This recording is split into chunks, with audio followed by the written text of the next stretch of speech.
Bismillahirrahmanirrahim.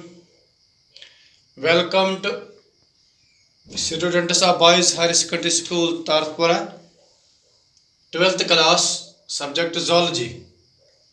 आज का जो टॉपिक है वो एड्स के बारे में है.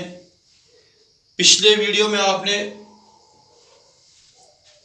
एड्स के बारे में पढ़ा है.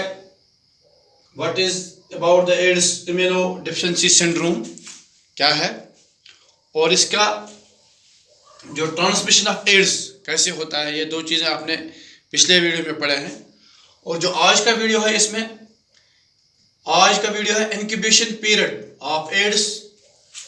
इसके बाद दूसरा इसमें है screening test, risk group of AIDS, symptoms of AIDS, treatment of AIDS, prevention and drugs. ये आज के टर्म्स हैं जो आज हमें पढ़ना है. पहले जो इंक्यूबेशन पीरियड है, तो जो इंक्यूबेशन पीरियड है रेंज अबाउट 6 to 7 मंथ्स.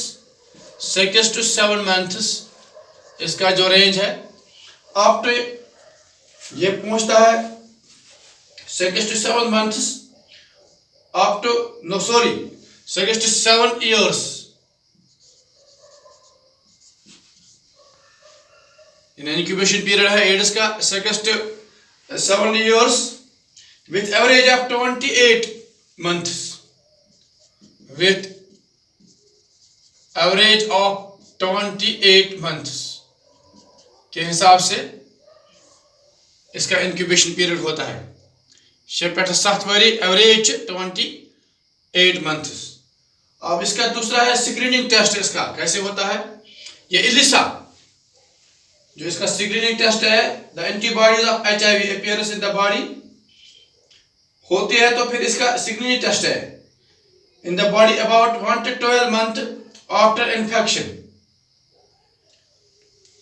यानी जो इसका इन्फेक्शन शुरू होता है HIV का appearance in the blood about 1 to 12 months आगे पे 12 रेतन तान 12 months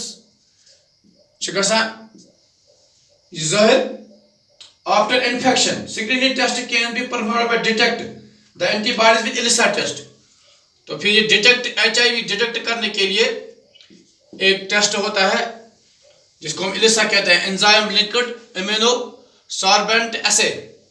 ये टेस्ट होता है जिसको शॉर्ट फॉर्म में ELISA, एंजाइम लिंक्ड इम्यूनोसॉर्बेंट एसे. तो ये 1 to 12 मंथ में जब इन्फेक्शन अपेयर होता है तो फिर इस टेस्ट के जरिए पता चलता है. तो रिस्क ग्रुप ऑफ एड्स कौन से हैं? रिस्क ग्रुप इसमें risk group include homosexual, drug addicts, hemophilic and blood donors.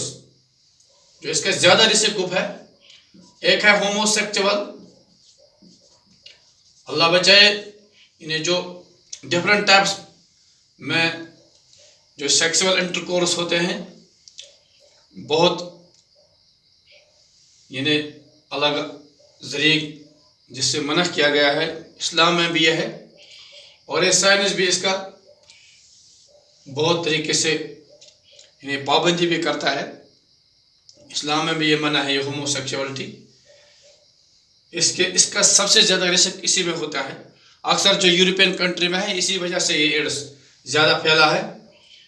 तो इसके बाद है जो इसका जो रिस्क ग्रुप है ड्रग एडिक्ट्स जो है या हेमोफिलिक, इनका भी होता है, या blood donors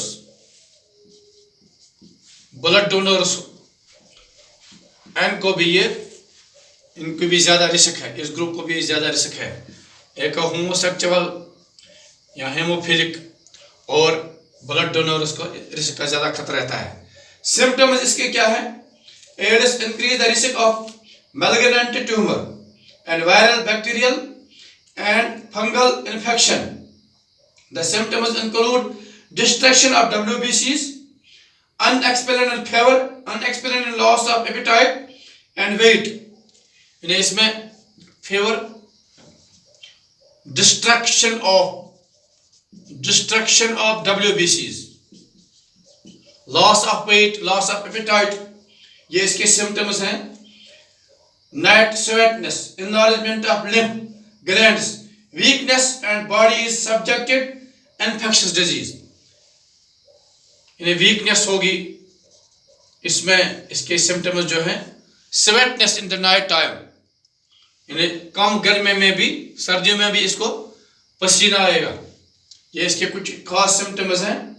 fever, unexplained loss of appetite, weight, night sweatness, enlargement of lymph, enlargement of lymph glands, enlargement of lymph glands, ये इसके कुछ सिम्टम्स हैं। अब इसका ट्रीटमेंट जो है, treatment of AIDS, there is no perfect cure for AIDS. TB is the chief killer of AIDS patient. जो TB है इसके ये चीफ किलर इसका है। Medical treatment of AIDS includes, medical treatment, जो मेडिकल ट्रीटमेंट इसमें है, includes antiviral therapy, antiviral therapy एक ये होता है इसमें ट्रीटमेंट का। Some drug like azidothymidine, ribavirin and zidovudine और use it prolong life of patient. ये बहुत ज़्यादा दिनों ये जो एंटीबायोटिक ड्रग्स मैंने पढ़े हैं इसमें, ज़ैडोवाइडिन या राइबोवायरिन या एजिथामाइडिन, प्रोलॉन्ग्ड लाइफ ऑफ पेशेंट, थोड़ा बहुत ये पेशेंट को लाइफ दे सकते हैं रेगुलर खाने से। अब इसकी पेनिट्रेशन है, जो इसकी पेनिट्रेशन है कैसे होती है ये, और इसके बाद है इसकी prevention. AIDS can be prevented by following steps. People particularly high risk group should be educated about AIDS. People, जो पीपल है, शुड बी, यानी जो लोग हैं इसमें aware, should be aware about the AIDS disease, यानी इसके बारे में लोग अवेयर होना चाहिए कैसी खतरनाक बीमारी है। इसके लिए 1 December is celebrate the AIDS day. 1 दिसंबर जो है ये सेलिब्रेटेड एड्स डे मनाया जाता है। इसके दिन ये एड्स डे मनाया जाता है। इसमें लोगों को अवेयर किया जाता है 1 दिसंबर को, और खासकर इसके एडवर्टाइजमेंट पे होते हैं रेडियो पर भी, टीवी पर भी, या आज मोबाइल का सिस्टम है ज़्यादा, इसमें भी इसके प्रिवेंशन लोगों को अवेयर करना होता है। दूसरी चीज़ है multiple sex partners should be avoided. अल्लाह बचाए इससे, मल्टीपल सेक्स पार्टनर्स जो निकाह हलाल तरीके से इसके बगैर जो भी है इनको अवॉइड करना है। तीसरा है disposable needles and syringes should be used. तो जो आज का ज़माना है वो सब जानते हैं। तो डिस्पोजल जो आफ्टर डिस्पोज इंजेक्शन के बाद सिरिंज जो करते हैं वही डिस्पोवेंस इस्तेमाल करना है इंजेक्शन के लिए। Blood should be tested before the transfusion. अगर ब्लड ट्रांसफ्यूजन किसी को ज़रूरत पड़े तो पहले इसका एड्स टेस्ट ज़रूरी। इस पर लिखा भी होता है ये एड्स या HIV फ्री है ये ब्लड, इसका ज़रूर टेस्ट करना है। Use of contaminated toothbrushes, razors should be avoided. और कंटेमिनेटेड टूथब्रशेस जो रेजर्स हैं इनको अवॉइड करना है दांतों में इन्हें टूथब्रश करने के लिए। अब इसके जो ड्रग्स हैं, drugs can be defined any substance other than the food used to cure disease. An addictive drug is substance that modifies the biological and physiological or socio-habitual physiologically and physiological dependence on the drug beyond the voluntary control called the drug addiction. इन्हें ये दूसरा topic है drugs के बारे में।